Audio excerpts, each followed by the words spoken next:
আজি খুব ধুনীয়া এটা ব্ৰেডৰ ৰেচিপি বনাও আহকচোন। প্ৰথমতে মই পনীৰ টুকুৰা টুকুৰি কৰি আৰু অকণমান বাটাৰ দি এয়া ধুনীয়াকৈ মিক্সিত গুড়ি কৰি ল'লোঁ।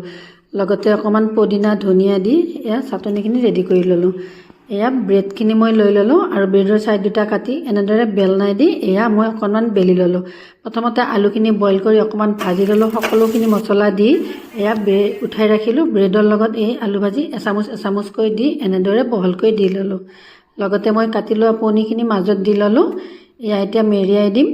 এনেদৰে মেৰিয়াই দিলোঁ। অকণমান ফাটি গ'লেও কথা নাই, এয়া হাতেৰে ঠিক কৰি দিব লাগিব। এনেদৰে মই আটাখিনি বনাই ল'লোঁ। এতিয়া মই অকণমান কৰ্ণফ্ল'ৰ আৰু আটা দি অকণমান পানী দি এইখিনি ভালদৰে গুলি ল'লোঁ আৰু অকণমান ভুজিয়াও ৰেডি কৰি ল'লোঁ। এয়া মই এটা এটাকৈ এনেদৰে মই লগাই ল'লোঁ। লৈ এতিয়া মই ভুজিয়াত আকৌ এইখিনি লগাই ল'ম। এনেদৰে মই আটাখিনিয়ে কৰি ল'ম। এতিয়া কৰি লোৱা হৈয়ে গ'ল আটাখিনি। এতিয়া মই পেনখন বহাই দিলোঁ। অকণমান তেলো গৰম হৈছে। বহুত গৰম হ'বলৈ দিব নালাগে। অকণমান গৰম হৈ থাকোঁতে দিলে ভাল হয়, নহ'লে জ্বলি যাব। এয়া মই আটাখিনি বহাই দিলোঁ। এনেদৰে মই এটা এটাকৈ ওলট পালটকৈ দি থাকিম। এনেদৰে মই আটাখিনিয়ে দি ল'লোঁ।